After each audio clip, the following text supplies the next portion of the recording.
All right. Hello again, adventurers, and welcome to another exciting daily vlog. This is daily vlog number 229. I need a drink. Because, first of all, I'm recording this a day early because I just read this news. And if I don't make the video now, I'm going to forget about it. Second of all, this is really important. And so yeah, I'm going to do 2 daily vlogs today, and then I'm just going to take a break for tomorrow. Deal with it. So, if you've read the title of this...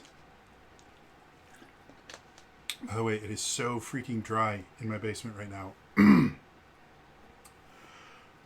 If you've read the title for this, you would know that Geek and Sundry is back. I don't know how to feel about this. So, the long and the short of it. For anyone who doesn't know, the reason this channel exists, the reason that not only I started doing YouTube stuff, but the reason I found my name, Trainer Jody, like that was something that I created for my my Geek and Sundry vlog audition. But also the reason I got into tabletop gaming and specifically RPGs, which is what this channel is about, is Geek and Sundry. Like, I played RPGs for forever, but they were all video games. Even like D&D video games and stuff like that. But it was all video games. Geek and Sundry is what got me into Dungeons and Dragons. My first tabletop RPG I ever played. I played with a group of people that I had started a board gaming group that would meet at my apartment once a week. And the reason we started doing that is I was a fan of Tabletop, one of the flagship shows from Geek and Sundry.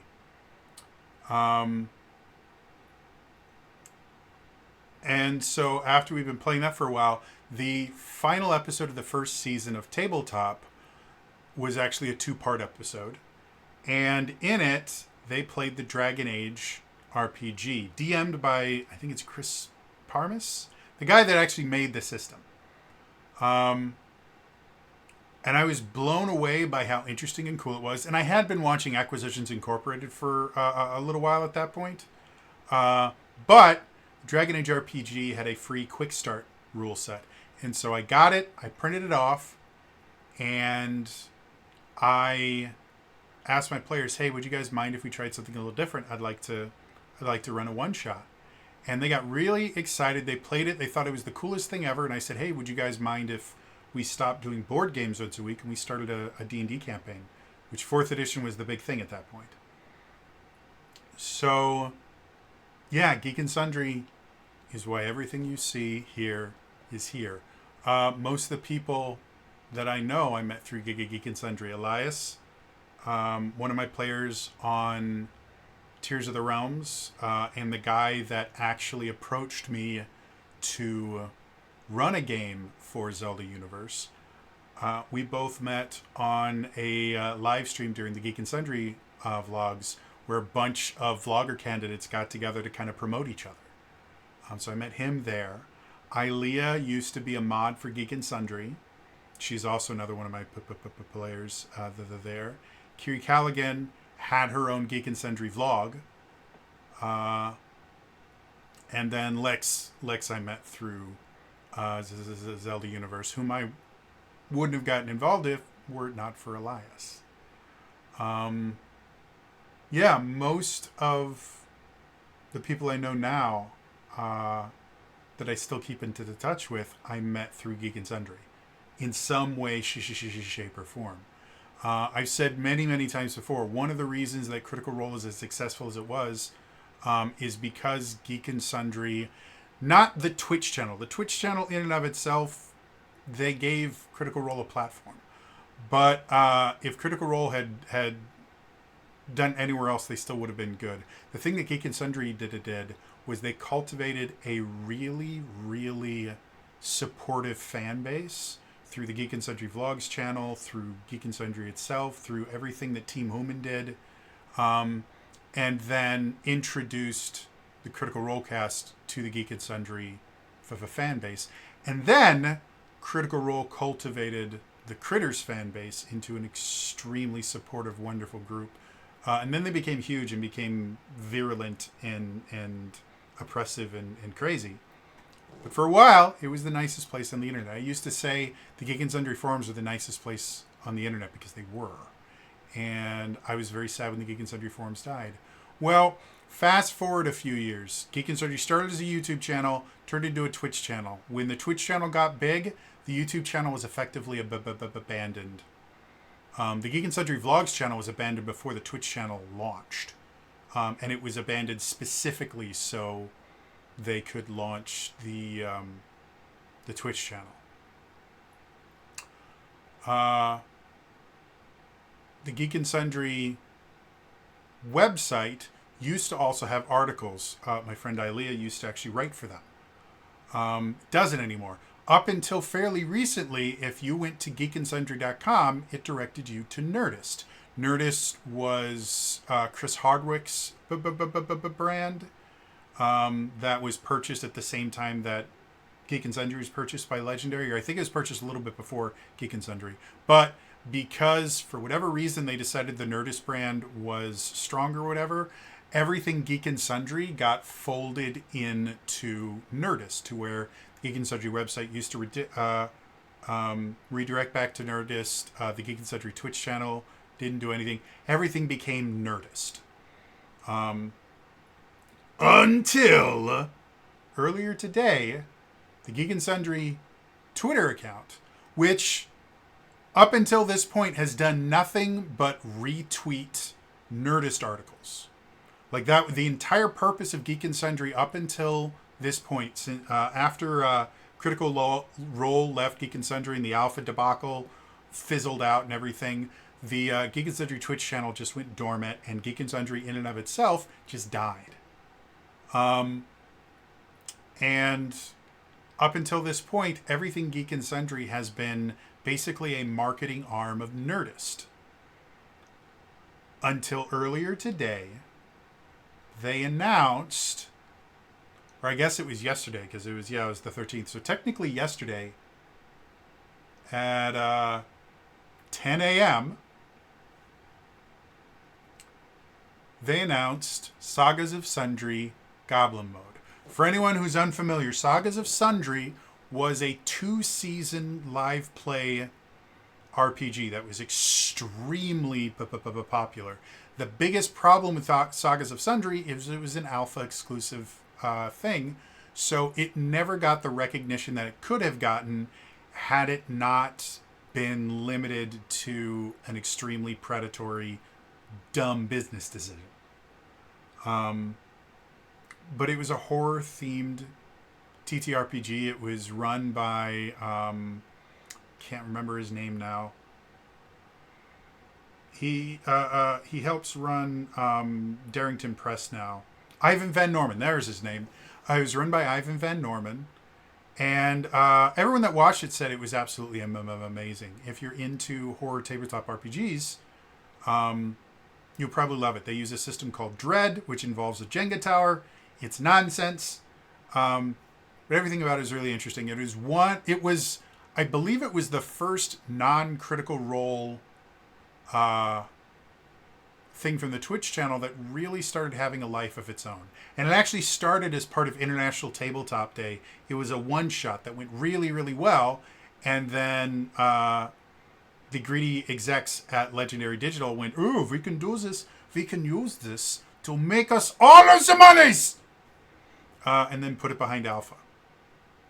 But anyway, after Critical Role left Geek and Sundry, it died. Like, Geek and Sundry was no more.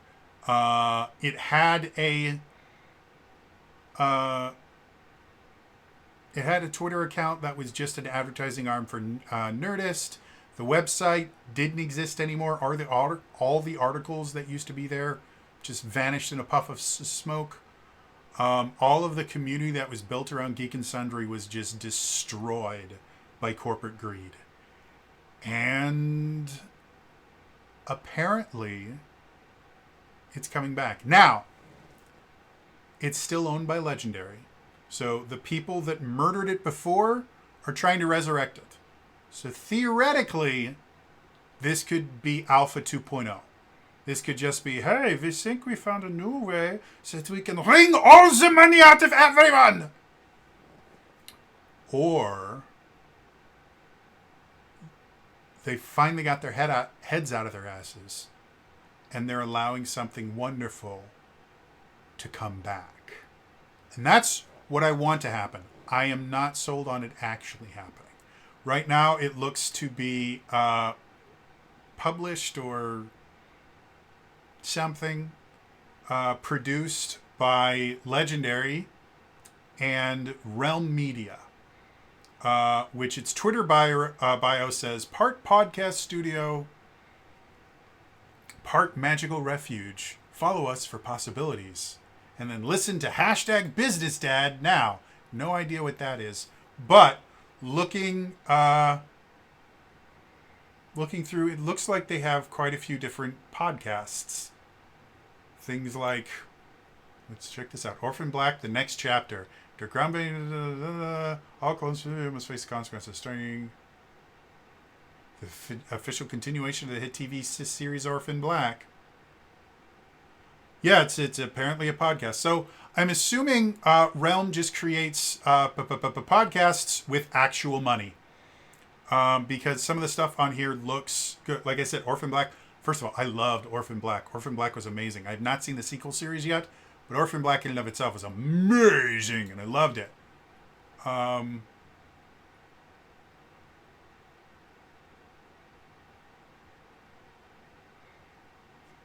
And yeah, it doesn't look like they have any live plays, but they do have quite a few different podcasts. There's 2 different ones that have Tatiana Maslany, who is the lead in Orphan Black and also played She-Hulk in the abysmal She-Hulk television series for Disney Plus. So yeah, I don't know what to think about this. But if you go to geekandsundry.com, instead of just redirecting to Nerdist, you get a splash page that says, coming soon, get ready to unlock a world of wonder. Something magical this way comes. Follow us for updates. So I have no idea what Goblin Mode is. They're using the Sagas of Sundry label, which again thus far has been horror tabletop RPG. So it's possible this is going to be another horror-based tabletop RPG. Goblins are not the thing I think of when I think horror. Goblin stuff in general, I think kind of jokes. You know, in D&D, goblins tend to kind of be jokes and joke characters. So I don't know if they're going to try and go for like a Goblin King style for the thing where goblins are super scary, or if they're just using the Sagas of Sundry name due to name recognition. It could be the same reason why they're labeling it under Geek and Sundry and not Nerdist. Nerdist burned so many bridges with their fans that the Nerdist community doesn't really exist anymore. If you do go to Nerdist, it's because you were interested in an article. But I don't know anyone that's a quote-unquote Nerdist fan. All of the original talent that used to be connected to Nerdist left Nerdist years ago, before Geek and Sundry imploded. Nerdist was mostly dead. Just for whatever reason, Legendary decided Nerdist was the stronger brand over Geek and Sundry. But yeah, Geek and Sundry it may be back. I don't know what this is. I don't know what they're going to do with it, but Amy Vorpal is going to be the DM. And it looks like Dan Casey, who are the other people?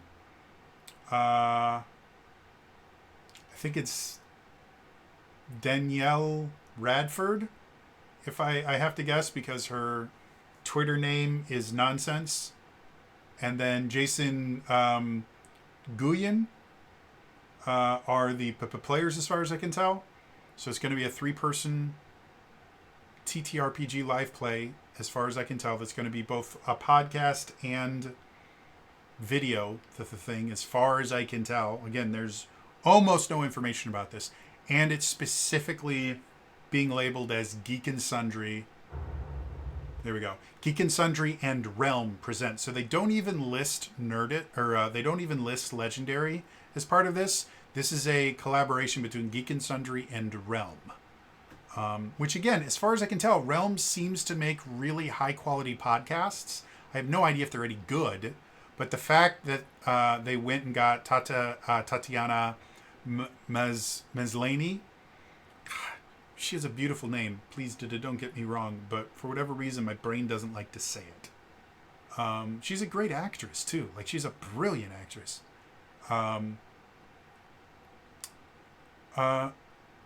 To me, that would lend some credibility to it being something positive. Yeah, I don't know what this is going to be. I would love to see Geek and Sundry return. Again, Geek and Sundry was probably one of the greatest time periods of my life. When I was heavily involved with Geek and Sundry, again, I was involved enough that I had one-on-one conversations with Felicia Day. I had one-on-one conversations with Matt Mercer. I appeared on the Geek and Sundry Twitch channel twice through video because I couldn't physically go out there. I had at one point a standing invitation to just show up on set. Like I was told, I can't remember who it was that specifically told me. It might have been either Zach or Cookie. For anyone who doesn't know, Cookie was Lucas, Zach's brother, who took over the Twitch channel after Zach left to form Hyper RPG. But yeah, at one point I had a standing invitation to just show up on set. So I was heavily involved with Geek and Sundry.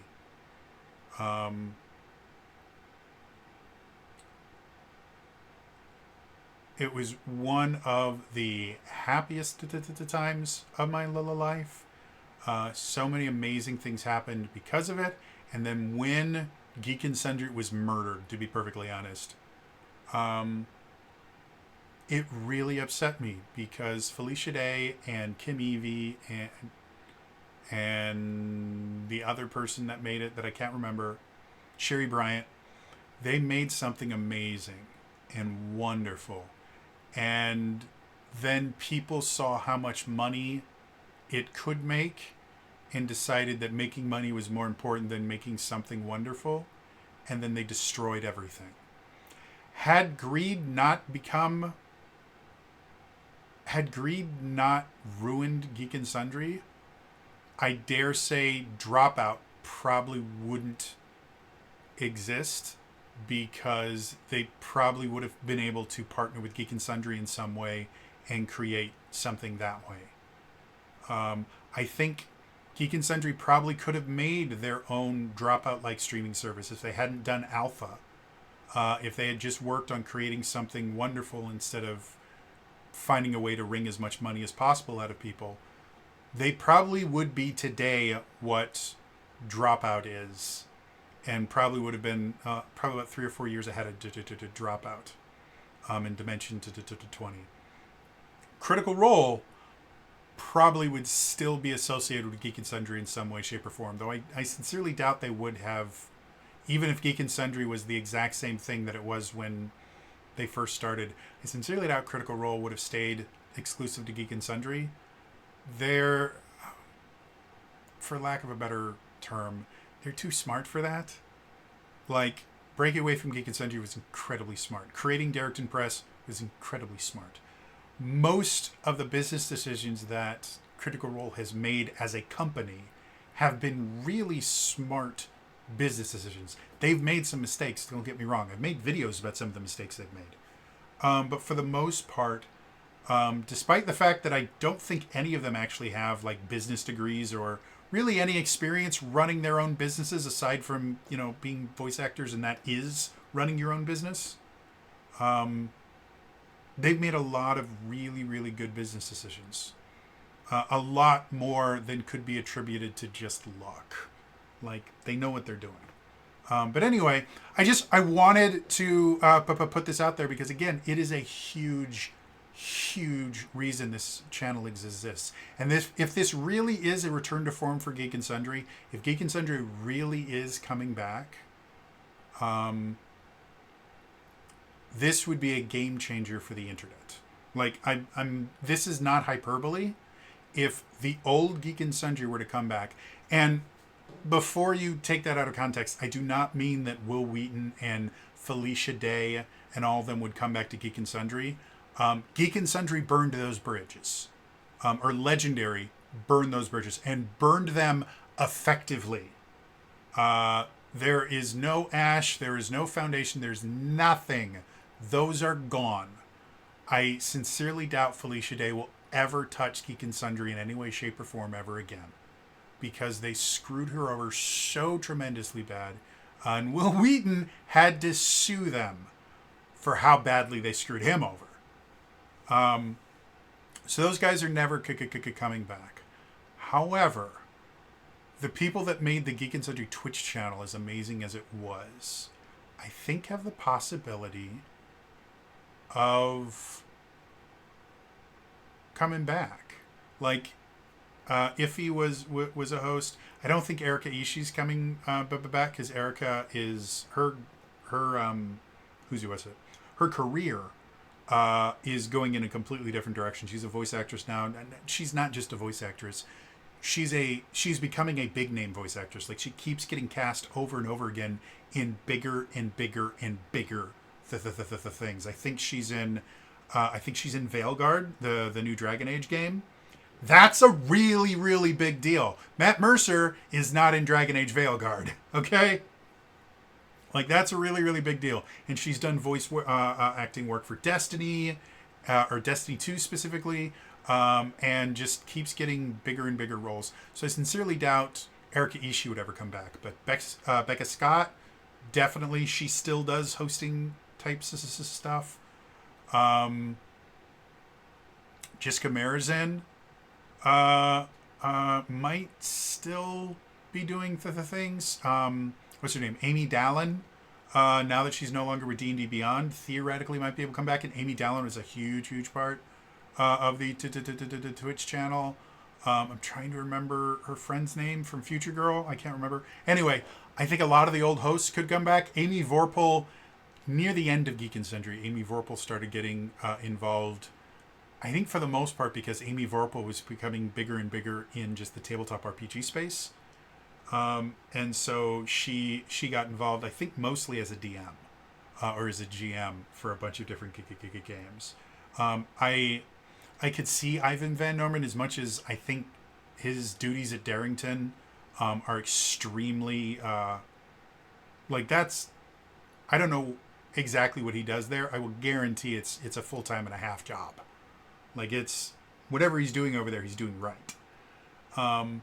But I could definitely see Ivan coming back and maybe doing a guest spot or something like that. They might even be able to convince some of the Critical Role cast to do stuff. Because I think the problems that quote-unquote Critical Role had, and I say problems in air quotes, was with Legendary and not with Geek and Sundry. Everybody's problems were with Legendary and not Geek and Sundry. But, yeah, like I said, this is nonsense. This is weird. This, on my bingo card of messed up stuff happening in 2024, Geek and Sundry coming back, not on it. So I will be watching very, very closely for this. It says video and podcast series coming this September. So we have about a month before we know exactly what this is going to be, and we can make a better educated guess about what this means. If this is actually a resurrection of Geek and Sundry, or this is execs going, if we use the old names and we get all the monies. So, yeah. What do you guys think? Do I have any humans that still watch my stuff? or critters that remember when Critical Role was on Geek and Sundry and remember that at the time. Let me know what you guys' thoughts are in the comments down below. But holy shit, this was not something I was expecting to happen. Yeah, all right. We'll see you guys in a little while because I've recorded 2 videos in the same day so I can relax. All right, bye-bye.